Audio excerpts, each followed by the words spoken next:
acompanha o programa Ciência e Espiritualidade, hoje falando sobre transtornos de ansiedade, somatização e ectoplasmia. Estou com o Dr. Flávio Braun Fiorda, ele é presidente da Associação Médico Espírita de Santos, médico psiquiatra e também presidente da Sociedade Brasileira de Terapia de Vida Passada.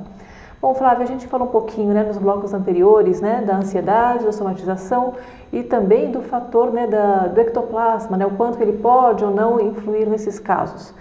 Então, a gente pode dizer que, claro, cuidando de seus pensamentos, a gente vai ter uma posição, com o quanto a gente controla a nossa vida ou até mesmo a vida dos outros, a gente vai ter uma atitude que vai se refletir no nosso corpo. O quanto que essas atitudes de controlador, de querer mandar no outro, pode ser espiritual? Pois é, se eu tenho esse tipo de característica de personalidade e eu estou percebendo que está exagerada, as pessoas estão até reclamando com relação à minha postura, eu preciso rever minha conduta, os meus valores e meu hábito de vida, o dia a dia realmente. Então nós também precisamos, além de querer saber, por exemplo, será que aquela pessoa que tem uma taquicardia, ela tem talvez um problema oriundo de um trauma físico de uma outra encarnação? Que ela deve ter sofrido, um tiro no peito ou provocado esse mesmo tipo de morte em uma terceira pessoa que hoje é o seu obsessor. Então, até aí a gente vê uma ligação direta entre o sintoma e aquela situação mal resolvida de uma outra encarnação. Agora, o que faz aquele obsessor chegar perto daquela pessoa é o seu jeito de ser. Então, se você não deixar claro numa boa psicoterapia que ela precisa rever os aspectos negativos do seu temperamento, que favorece o quadro obsessivo, e o jeito controlador de ser não é saudável, mesmo porque ninguém gosta de ser mandado, a gente sabe que ninguém gosta de ser contrariado também da mesma maneira. Se ela não fizer uma revisão desses pensamentos, ela não vai obter uma qualidade melhor de vida. Ela vai estar sempre vulnerável a interferências espirituais negativas, vai estar criando atrito com os seus amigos, familiares e com certeza pode gerar até um quadro depressivo, pelo quadro de isolamento que ela pode provocar. Então, quando você alerta o paciente sobre essas possibilidades, ele fala, puxa, é mesmo, eu preciso ter que ser menos ansioso? Não, menos controlador. Então, se eu posso ter essa visão reencarnacionista para alertar aquele paciente que não é só o calmante ou o antidepressivo, ela vai rever os seus valores de vida. Como você falou, o problema não é ser ansioso, mas sim ver o lado controlador, E não falta muito... Quase todo ser humano é assim, Mas não falta muito isso, até mesmo parte dos médicos, ao invés de lidar por exemplo, uma ansiedade, uma depressão, ver o que de fato está causando, o que de fato...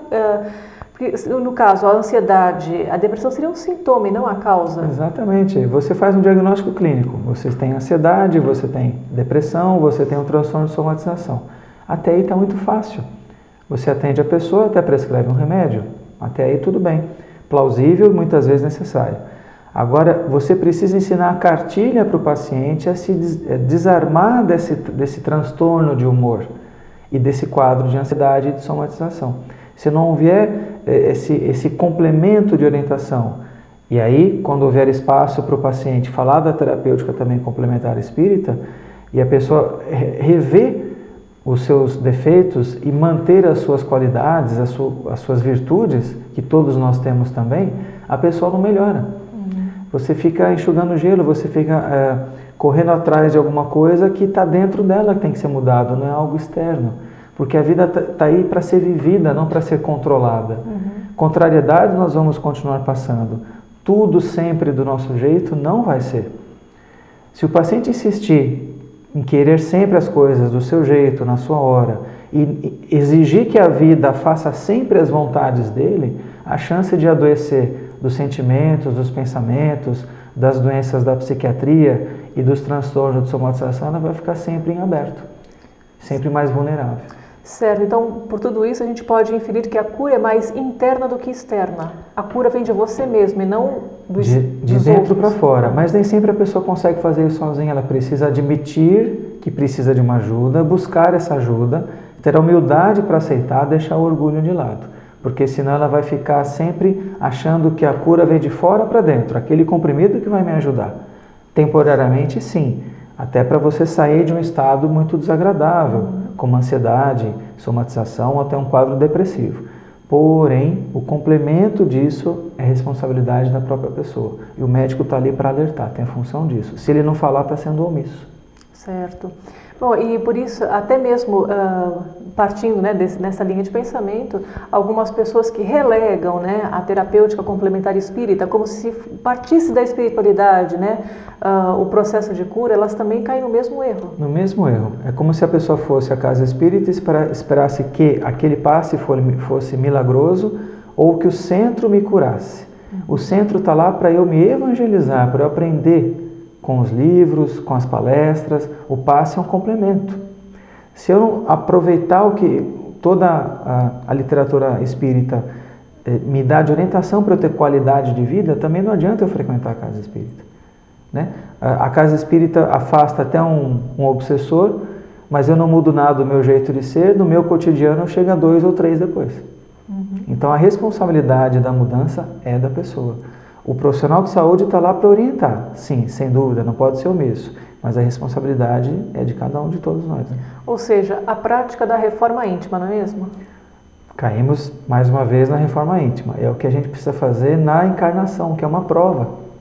Ninguém passa por nenhuma situação de vida de uma maneira gratuita.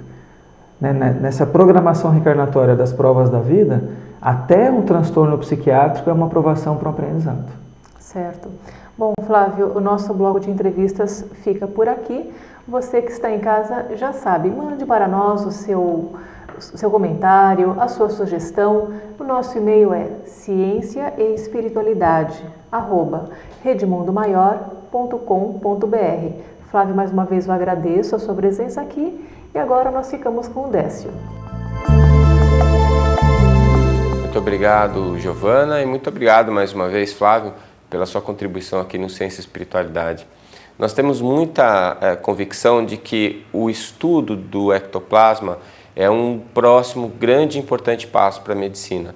William Crookes já fez isso no passado, suas pesquisas não foram valorizadas, mas elas precisam ser retomadas, porque o entendimento do ectoplasma, na nossa opinião, é o entendimento da base da formação de uma série de doenças, principalmente as doenças que são chamadas hoje psicossomáticas, que já demonstram de uma maneira mais clara essa causa no sentimento, essa causa da doença no que vai lá no espírito, naquilo que a gente sente.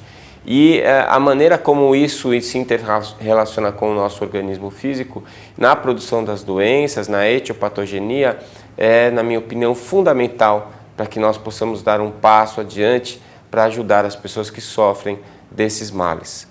Eu espero que vocês tenham gostado desse nosso programa de hoje e conto com vocês no próximo Ciência e Espiritualidade. Até lá!